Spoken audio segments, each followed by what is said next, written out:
This is like, I think, one of the greatest, most insightful experts on the American housing market right now. And I think she has an insight into what's going on that many people don't have, including myself. Oh, she's here. Wait, Melody, can you hear me? I can. Can you hear me? Yes, I can. Hi. Let me see if I can pull it. Give me 1 second to set this up Sure. technically. And you can see me okay? I'm trying to Yeah, I can see double you just broadcast. fine. Okay. I love your hat. Thank Yeah. you. Ladies and gentlemen, this is Melody Wright, an expert on the U.S. housing market. You have actually a very storied history. I've learned from your Substack. You like taught Russian, you taught Mandarin, or you learned Mandarin in Taiwan. You had, you've had a pretty storied history, but a lot of it is in the real estate industry. That's correct? That's correct. Yes. Worked through the great financial crash in 2008. That's correct. Okay. Yeah, I started a mortgage in September of 2006. Right into the Yeah. fire. Right in the fire. Yes. So I found your Substack a few months back, and I found it to be like a real breath of fresh air, a real insightful look at what's actually going on, because it feels like the housing market is incomprehensible. I don't understand why it does what it does. I don't understand why the numbers seem to be continue to get worse. And I appreciated what I was reading, but I would love if you could help explain it to a wider audience. And I almost don't know where to start because it's such a big, intractable number of questions. So I thought I'd start with this. There's a graph. U.S. first-time home buyers is now reached the record age of 40 years old, which is, That's right. from the late 20s and then in the 80s. So this is what I think is driving a lot of nihilism and disillusionment and anger and frustration with a lot of people who are younger, because they feel like the opportunities to get a house that were available for those older than them are no longer still around. Yep. Maybe so I should just start with kind of like a brief history of how we got here. Yeah, that'd be And great. yeah. And it really started before I got in mortgage. It started really with women joining the workforce in the 70s because they had to. Before then, you could see that home prices tracked household median income, just like this, barely any movement. Okay. And then as women started joining the workforce, you also had divorce rates going up. And so you kind of had something driving household formation that you really hadn't had before, like families splitting up. Then comes the 80s when they start doing these securitizations, where if you've watched The Big Short, and if anybody has not seen that movie, they really need to see it, but they package up the mortgages, they sell those bonds off. And this really drove a different kind of sort of activity in the mortgage market. It became about a big part of it, even back in the 80s, was about investment. And so from there, what happens is you start seeing kind of this low interest rate sort of every time we got into trouble, right? We would see these lower interest rates, and even the Fed would start buying mortgage-backed securities. That happened Right. after the GFC. But even before then, you basically saw that whoever was in power would use the housing market to restart the economy after a cycle had ended, trying to get every Tom, Dick, and Harry into the housing market. Right. So, And then okay. Go ahead. I just want to make No, sure you I want to restate to make sure I understand. So every time we got into any economic turmoil, That's right. the government would cut interest rates, stimulate, even go as far as, buying mortgage-backed securities, printing money. That led to the increasing housing prices. Absolutely. Okay. Absolutely. Right. And, Okay. in the early 2000s, it truly was, I think, a lot of families that were buying. It worked to some degree, before the GFC. Well, then we get, but at the same time, you also had investors participating, buying up second homes, for either vacation or to do long-term rental. And, Right. that's kind of a good way to make passive income. So we hit, 2008. Most people misunderstand that crisis. Subprime was really a small portion of the market. What ultimately caused a great financial crisis, or global financial crisis, some people call it, is a lack of confidence and collateral in these big securitization derivative markets. And so one day, Chase no longer would take Lehman's pledged assets, and then the whole sort of market fell apart. And so that's important because So they just panic? It's a panic. it's panic. Okay, It's okay. a confidence game. Yeah. Essentially what happened is kind of the entire financial market imploded. And what we need to understand too, for historical perspective, is that the shadow markets, where those derivatives trade in that off balance sheet sort of securitization market, Right. that is now much larger than it was back then. So Yeah, so let's keep that can into I ask? So perspective. I talked with Yeah, yeah. I talked with Steve Eisman actually of The Big Short. We Yes. did an interview, and Yeah. he mentioned some of this, which is that the rules changed for banks after the Great Financial Crisis to add some Correct. regulation, but That's then right. all of the shady lending just went off the bank's balance sheets onto these private lenders. It didn't. That's not where it all went. It Okay. went onto the balance sheet of the government-sponsored agencies. So when the banks pulled back because of those Basel III requirements, Yeah. and sort of all these restrictions, you needed more capital if you were going to hold mortgages that weren't backed by the government. The lending went into the shadows, but who was buying what was being, those loans? That was Fannie Mae, Freddie Mac, FHA, or Ginnie Mae, So I should say. Go ahead. I want to make sure I understand this like mechanically. So if I'm a private lender and you want to buy a house, and so I don't do a proper credit check or whatever, I give you more money than you can probably afford, then I can flip that and sell that back to the government, so there's no risk on my balance sheet. Is that what you're saying? Well, it's not Is even it? so. Okay. In that scenario, you're giving more agency to that lender than they actually have. It's so regimented the way that you have to do this underwriting. So let's say I'm Rocket, Yeah. and I'm going to give you a mortgage. I'm going to use the underwriting, the automated underwriting tool of the agencies to approve that loan. And so the agencies program this tool. They're the ones that are fully underwriting this stuff. You're just kind of the person checking the boxes to make sure that it fits into their box. Now, what happened with all that crazy regulation on the lending side, Dodd-Frank, is they actually removed the debt to income threshold in 2021 very quietly. Nobody knew it really happened because they already found that, I think it was almost 1 million Fannie Mae, Freddie Mac loans did not fit into this qualified mortgage. It didn't fit the new So they requirement. relaxed the rules. Exactly. They relaxed the rules. Of course they did. So basically what happened is the government stepped into where the private market was previously in that subprime. And that's government subprime. It's called FHA. This program used to be about those first-time home buyers that you're showing there. But it went off the rails. And pretty much anybody can use it if they claim that they're going to occupy that home. And it's a very low skin in the game, 3.5% down payment. You can have as low as a 580 credit score with compensating factors. I've even heard of more. Debt to income over 50%. I mean, these are like for someone who lived through the GFC and saw it on, I'll call the servicing side, that's after the loan has been made. And I saw what happened to those loans. Okay. I am seeing things now that I never saw back then. Much worse, much worse. And so basically, the government, because they needed to juice the economy, they stepped in with these very generous programs. And then kind of the fraudsters took advantage of those programs, claimed that you're going to live in it.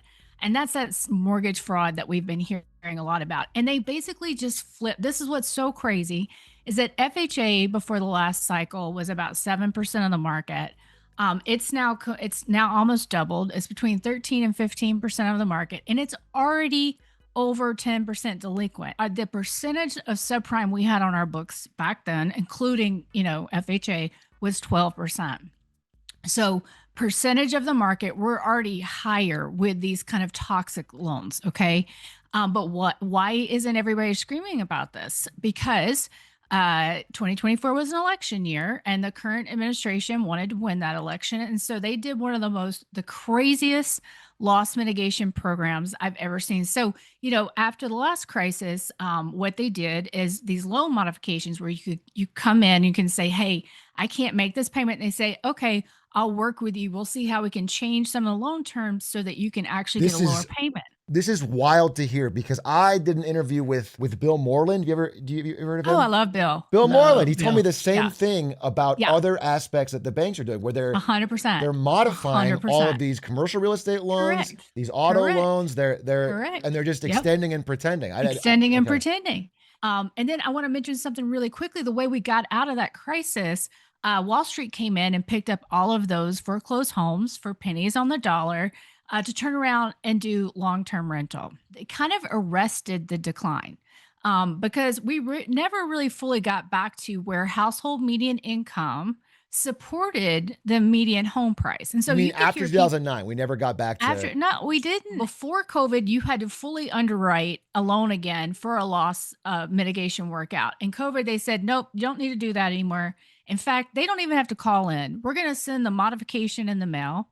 And as long as they make their 3 trial payments, we're going to give them that modification. Doesn't matter if they could actually qualify for this. And in fact, you didn't have to call in to get on a forbearance. They just automatically put you on it. They could put 18 months of forborne payments at the back of their loan in a non-interest bearing lien to be paid off when the loan pays off or when they sell the home, which is kind of crazy town. If you think about it, that's like a second lien mortgage, which was another problem we had back then. Hey, I know Melody's throwing a lot of words at you. Some of it seems a little technical. So I wanted to jump in here and make sure you understand this part and explain it kind of plain English. What she's saying is that before COVID, if you were having trouble making your monthly payment on your house, your mortgage, you could go to the bank and ask for a reduction in payment. But in order to get that, they'd have to rerun a full credit check. They'd have to check your debt, your work history, your payments to see if you could afford even the new payment. Now, the lower payment, the part you're not paying is just put on the end of your loan. So you have to pay it eventually, but it would help you get through a tough time.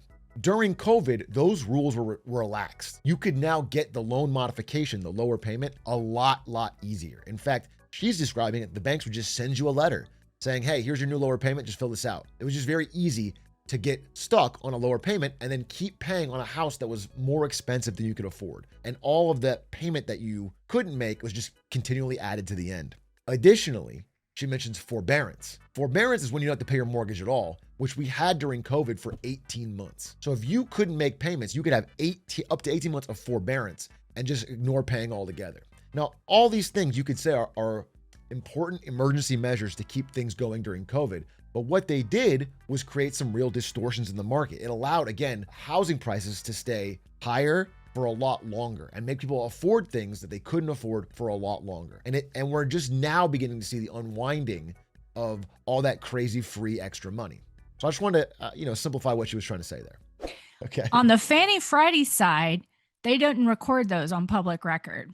Okay, that means nobody knows it's really there. Unless you run a credit report, but I'm finding a lot of servicers aren't reporting correctly to credit. So this is where we have to stop ourselves and say, why have home prices continued to go up? Why have we not had delinquency? Because we had intervention on a scale I've never seen. And then, as if that wasn't enough, because in June of 2023, FHA was just, delinquency was soaring.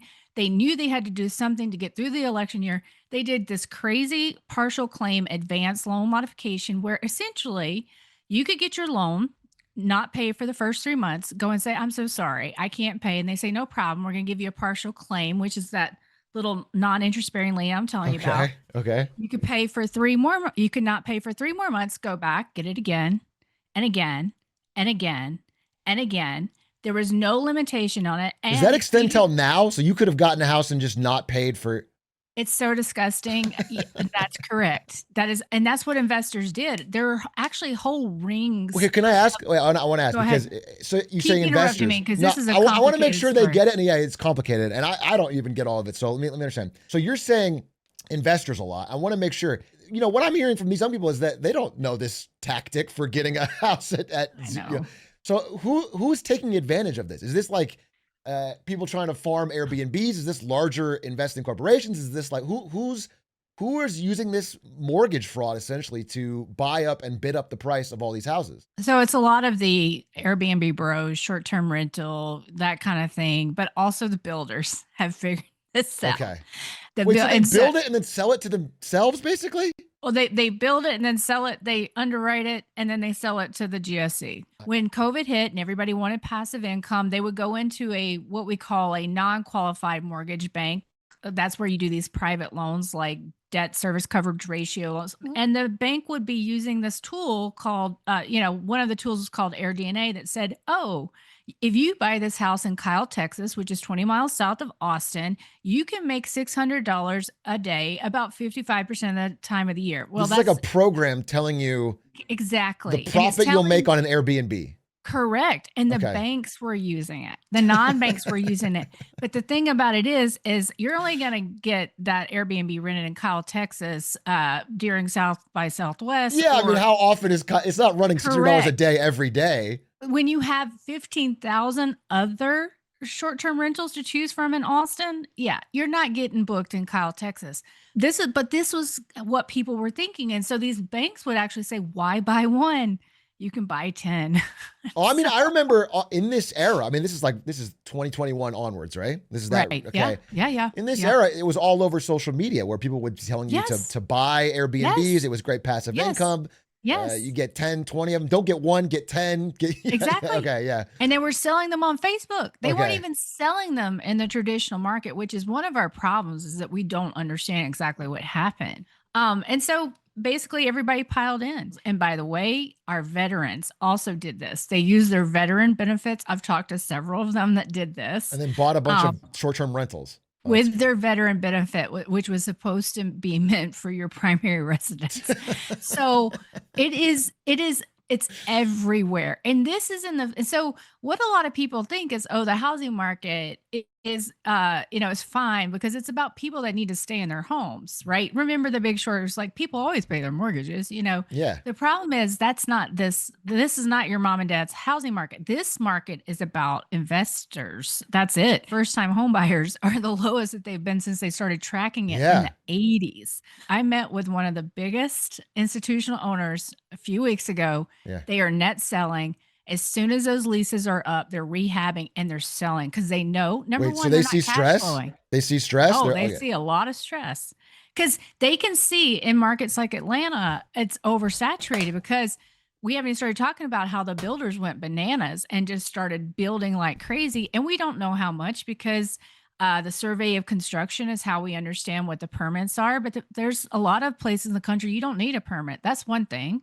Secondly, we've gotten much lower participation in these surveys now. Yeah, So that's all the economic data lately is the low exactly. And surveys. so I think I've heard you speak about this, and it's a question that I think breaks a narrative that I had. Because I think a lot of what people think about this housing market is that it's a supply issue. We don't have enough supply, Right. and that's why the prices are skyrocketing up.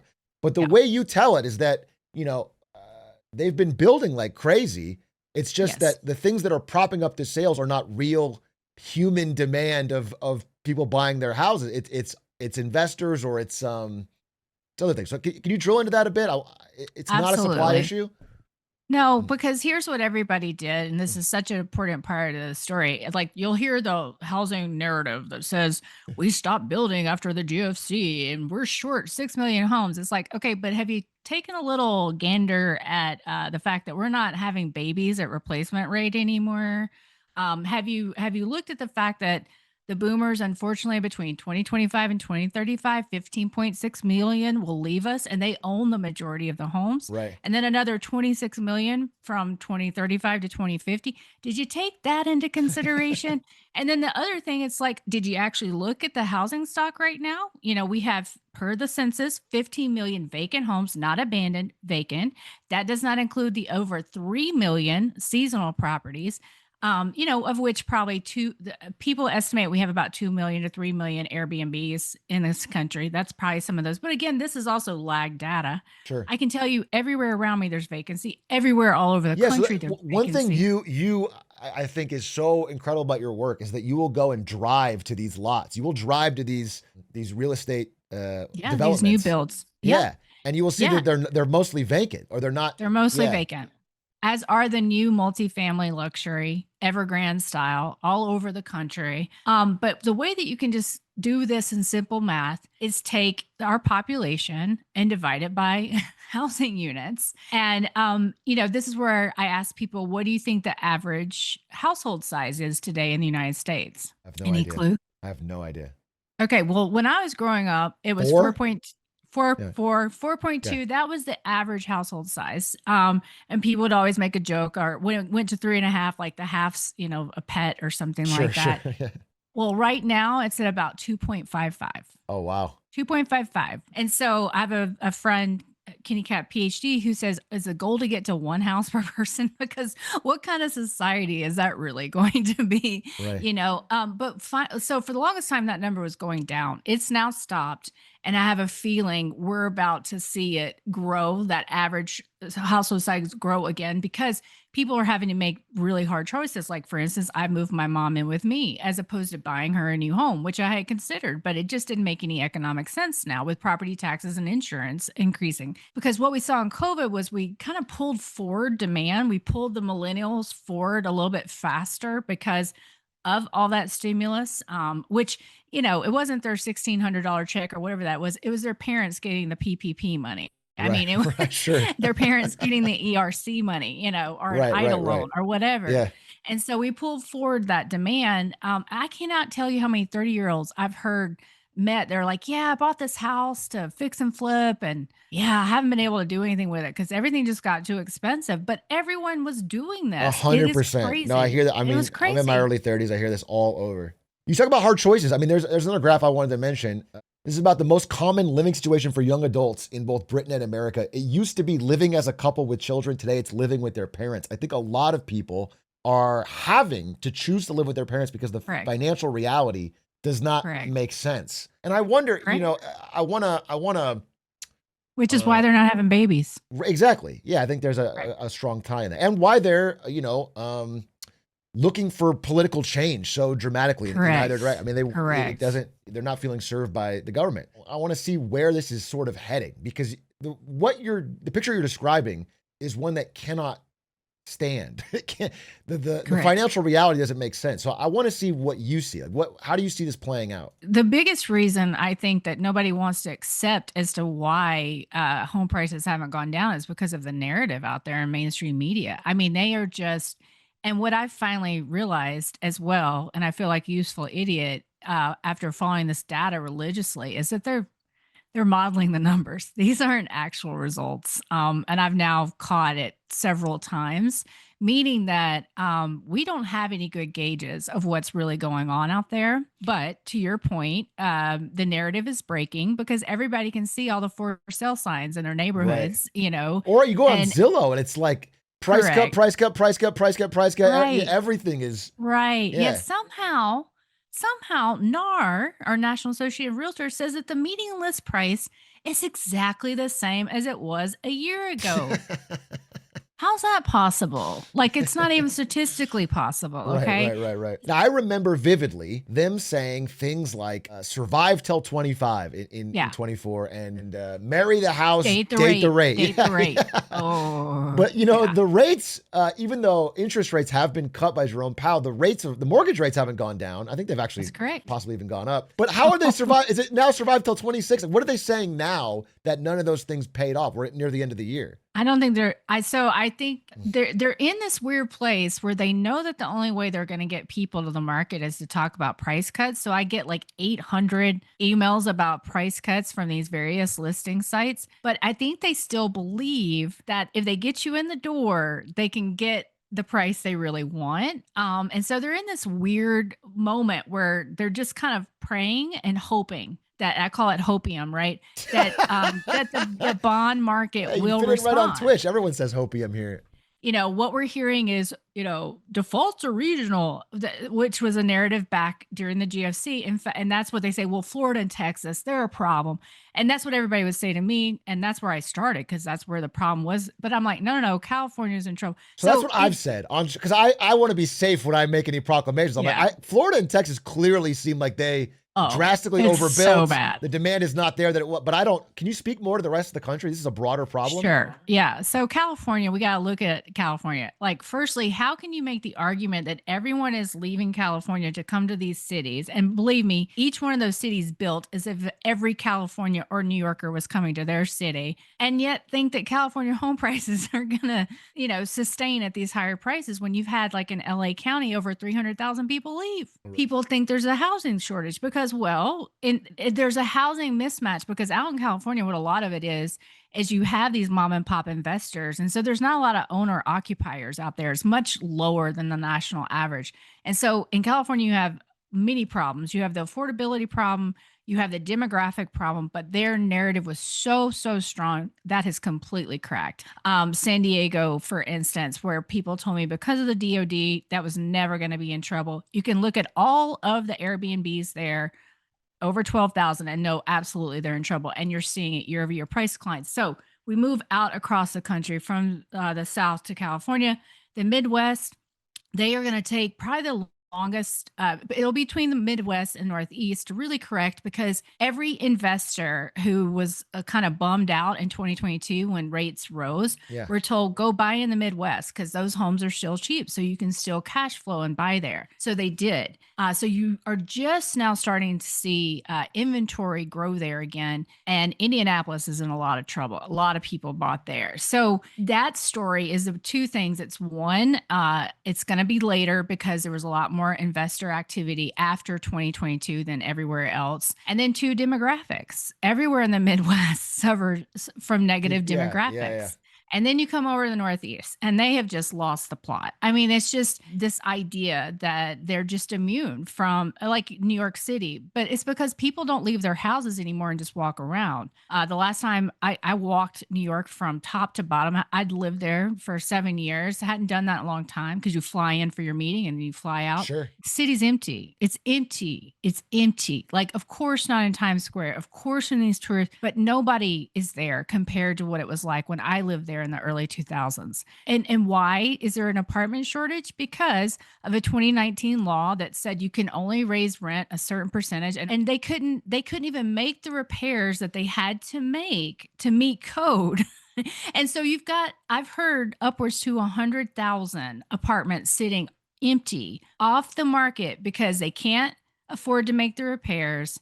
They're just hoping the law will change so that they can charge enough rent to be able to make those repairs. Right. Like, it's insane. Well, sure, because what you're saying is that a lot of these houses are being bought by investors who think they can make a profit off renters with the rising rents. Correct. So in an environment of falling rents and less population, it doesn't math out anymore. And they plan these out. I mean, I assume they penciled this out for 10, 20 years. I mean, they planned this to work, right? When they've made the purchase. Well, they did, but most of them weren't. They didn't care. They didn't. Years. I mean, they were just watching whatever influencer. And I mean, I just got off the phone with one who, unfortunately, she's lost all of her investment except for one property out of 10, which she's likely going to lose that too, because, they just saw these influencers. They just got a brochure that said it sounded good, right? In Arizona. I can't blame anybody. I mean, honestly, like, if you didn't know what you were doing, you had a little extra cash, like it sounded smart, right? And then you had a bank telling you that was right, and a program that said you can make that much money. You always need to do more due diligence than that. But I also understand why it happened to a lot of people. This is a thought you might have while listening to what you're saying, especially if you're someone who's young who can't get on the property ladder. You're talking about the possible pain of someone who gambled on a Airbnb, someone who's a boomer who owns too many homes. Like, I understand. I do get it. This is real pain, and this is people who were lied to and made decisions that were financially beneficial. But I think there's a sense of like, well, they had it coming, and I want my housing prices down, and I want a chance to get on the ladder too. Like, what do you think about that? Is that? Listen, we can't wish harm on others. And let's not dance about it, right? Mm-hmm. But we can't have a society where people don't have they can't believe in the American dream. Shelter is a primary need. I think a lot of people want to get a home ownership for all the wrong reasons. They think that home is going to appreciate. And that's going to be how they're going to make their wealth. Unfortunately, because that's what a lot of these Airbnb bros did, is they took out home equity. They did a cash out refinance. Unfortunately, what I'm describing with our demographics are, fortunately, but for some, unfortunately, is that your median home price is going to attract your median income. It's not going to be this windfall. It's going to be that you're going to be able to afford shelter and pass that down to your children, but what I am saying is good news, because it has to become affordable again, because all of these investors are now in hot water and they can't cash flow.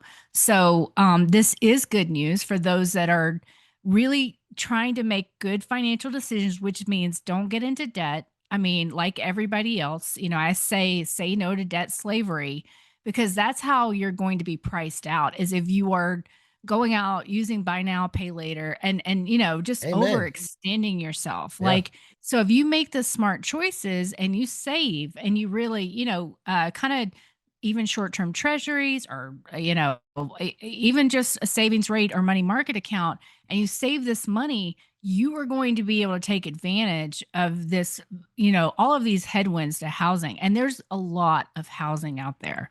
So, you know, it, to me, that is the good news of the story. But there is a lot of pain coming for people who most of their wealth is kind of, you know, baked into that home and their perspective. It's called the wealth effect, right? Right. It's how they try to get us to spend more.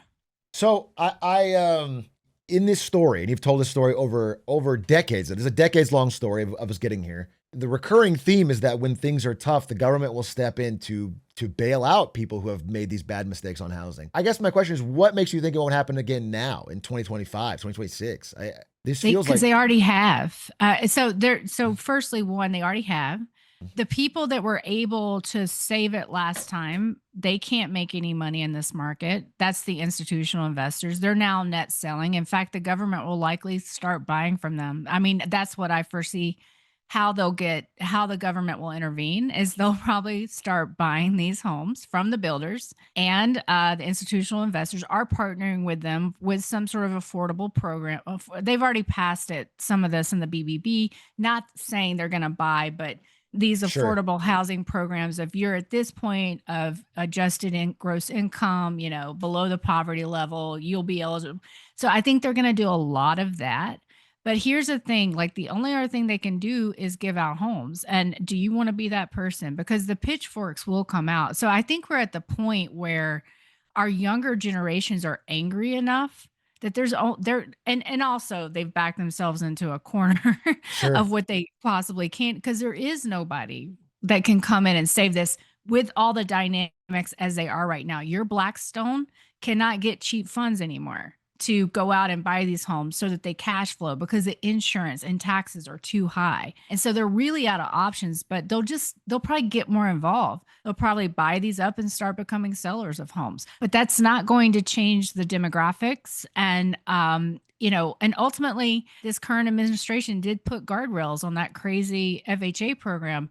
And that's going to make a huge difference in the market, to the point that we're going to start to see foreclosures again. And we're already starting to see them. So I honestly lay in bed every night thinking about how they could intervene to keep this from happening.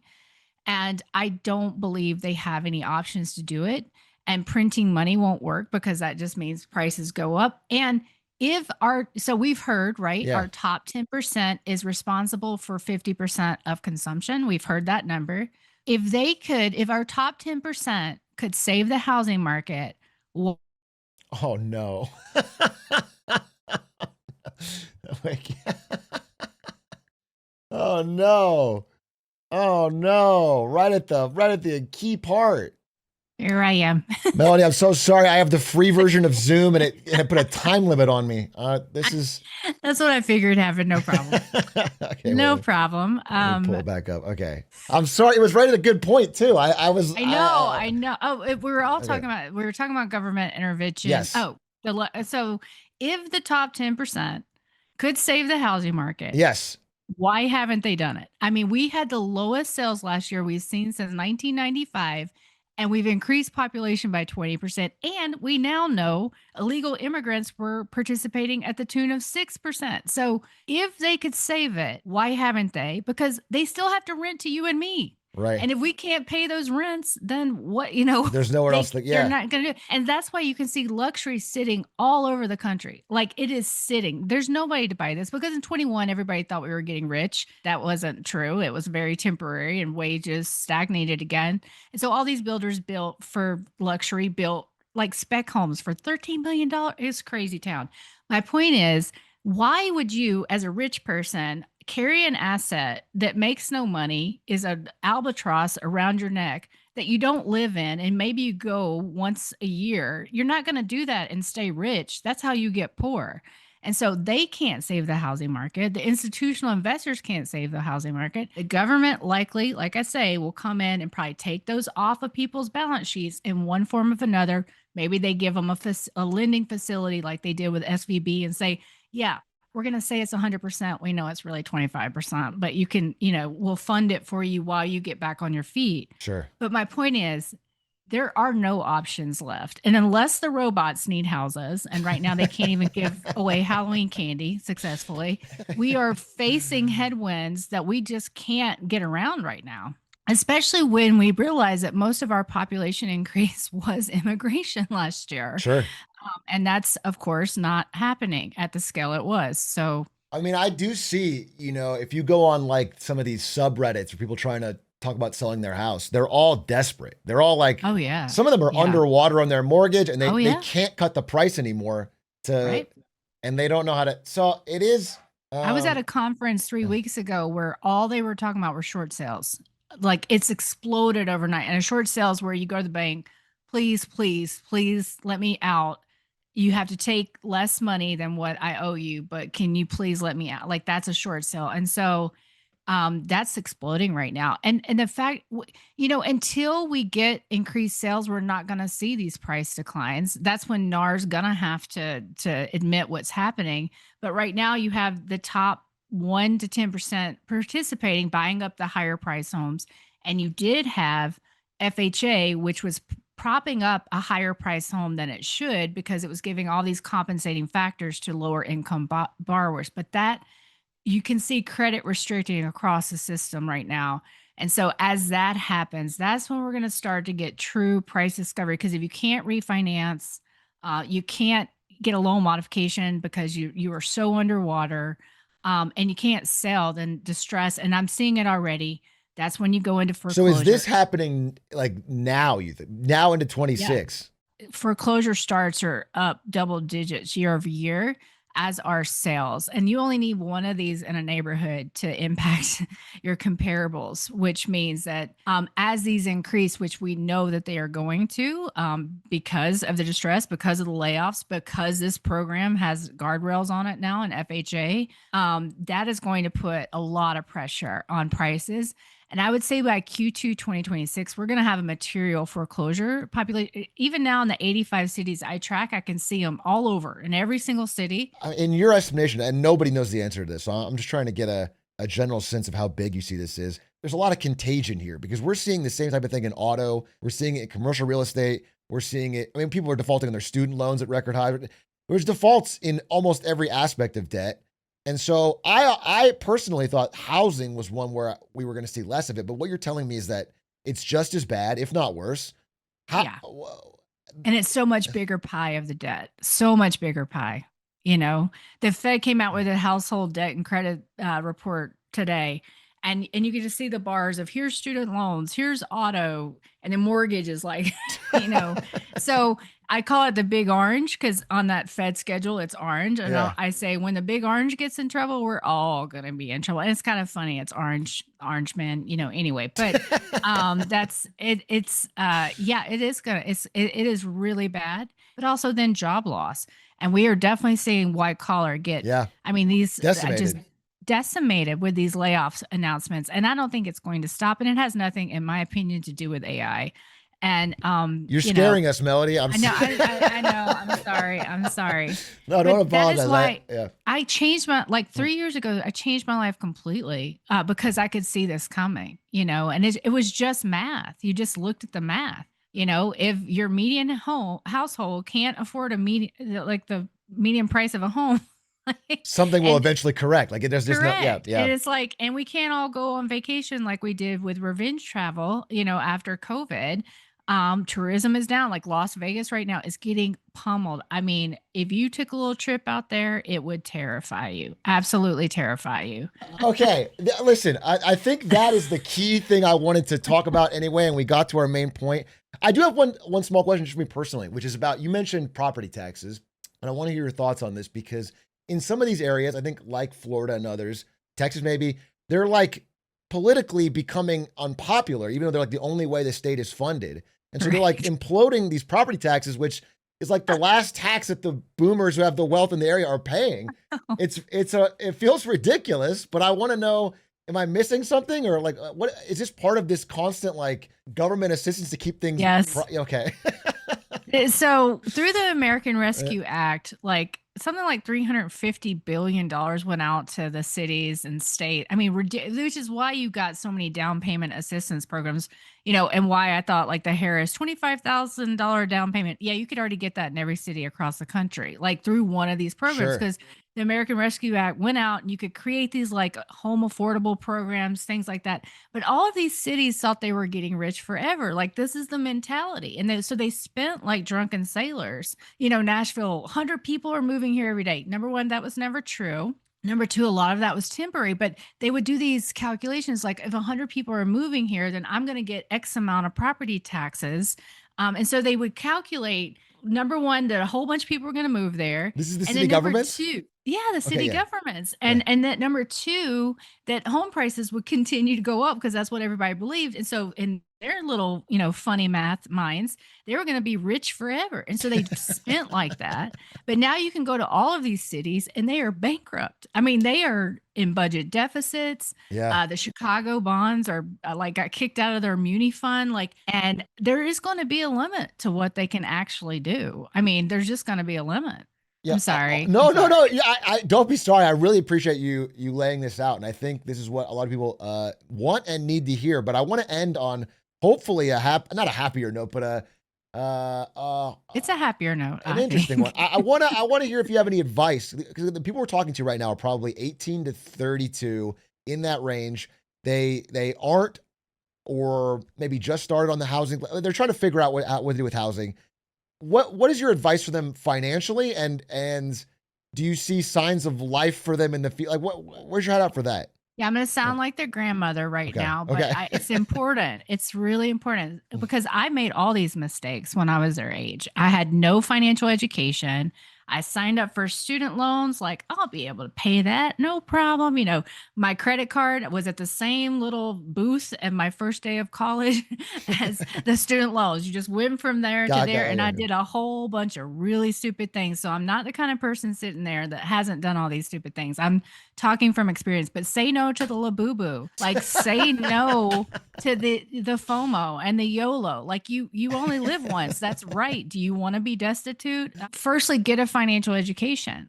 Seek somebody out like myself or others who are not just trying to make a buck off you. Like if you sign up for my Substacks, for instance, the free version always has the whole argument laid out. Yeah, I will say, for people watching, her Substack is truly incredible. It is a great way to keep up with what's going on in America's housing market and broader financial situation. It's pretty fascinating. So Thank you. I'll link it in the video description. Yeah. Oh, thanks. Yeah. But they can get a lot of it for free, Okay. So get a financial education. Say no to debt. Say no to buy now, pay later. It does matter. And also don't. I think one of the things I used to believe is like, of course, my paycheck's just going to keep going up and up and up. I'm a capable person. I work hard. I'm never going to be laid off. Well, that's just not the reality. Once you get to a certain age, you become a liability to a company and you will be the first out the door, no matter how productive you are. So my point, don't bank on always having even that if you're job. not, even age out of it, it feels like this is a time where you could be talented and great, and the broader winds of the economy can hit you Yeah, I think without notice. also I would say this is a big one for when we go into downturn is, keep learning, get new skills, teach yourself things so that you can quickly sort of change direction if you have to, if you lose your job, things like that. So say no to debt, save, get a financial education, and get more skills. And if you 'Cause you're do gonna need do these them. things, if you do feel like you've gotten yourself on some sort of stable ground, you're saying that you think the people that have gambled incorrectly on the housing are going to lose money on it, and it is going to get cheaper, and there is going to be ability to get a house. Is that Absolutely. all right? Absolutely. Well, Yeah. And that is the good news. Melody, thank you so much for your time. I really appreciate you coming on. No, Hopefully we can talk to you thank again you in so the much future for having me. as more of this Oh, unravels. absolutely. Anytime. Anytime. Thank you Thank much. you so much. Have a good All rest of right. your day. You Bye. too. Bye. That was great. A little spooky. She didn't pull any punches, but I really appreciated that. I will link her Substack as we make a clip of that. I know some of it, especially at the beginning, was a little in the weeds, and that's an interview thing for me. I gotta make sure to start broad so everyone can follow along and then get into more detailed stuff. I often flip it, and I can't overstate enough how much she does the actual work. That's why I'm always looking for Substacks and people who are experts in their field. She's one of the best ones I ever found because she actually drives out to these damn places, talks to the developers, talks to the buyers, talks to the sellers, talks to NAR, like understands the level of, fraud and deception and reality going on in these part of these markets. I'm in the Dallas housing market. And it's so crazy right now. I mean, I've been aware that Florida and Texas are horrible. They drastically, like, if you just look on Zillow in those areas, there's everything is for sale and it's all getting price cuts all the time. Nobody can afford the prices that they're at there. They're going to crash for sure. But she's telling me that it's broader than that. Do you agree when she says housing supply isn't a real problem? I think I fully agree with her on the market she's talking about. We didn't really get specifics. I still think like parts of cities that still have inflow, obviously there's still a supply issue, 100%. On a broad scale, it does track that there was insane amounts of building of people that thought they could build it, flip it, Airbnb it.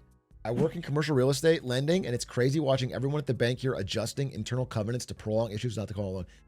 This is what I'm talking about. That's why I got to make the video with Bill Moreland. This is the core of it, is that so many loans have been given out rather than admit that they can't be paid back. They are just doing so many complicated ways to pretend and make it look on the books like the loan is still being paid. Even people that have big buy now, pay later debt. If you call in to Klarna or a firm, they're giving you options to like extend and pretend like you can pay it back. If they have to write you off on their books that you are a lost cause, that you are a defaulted loan, that impacts them. So everyone is trying to like just hold and hope everything gets back to everyone can afford their loans. Where the correction happen in housing, where does that money go? Is that paper wealth lost? Yeah, it's a great question. I want to try and explain how this works. So let's say it's a neighborhood, right?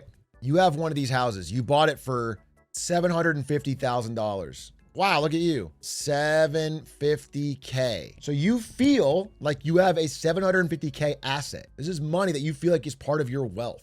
You're the last person to buy in this neighborhood, which means based on comps, the average housing price here is $750K. Like the last sold house in the neighborhood sort of sets the price. So everybody feels like they have a ton of money. If one person cracks and sells as prices fall, as there is no demand, this person has to move. This person has a divorce. This person has to sell. And they sell for $450K.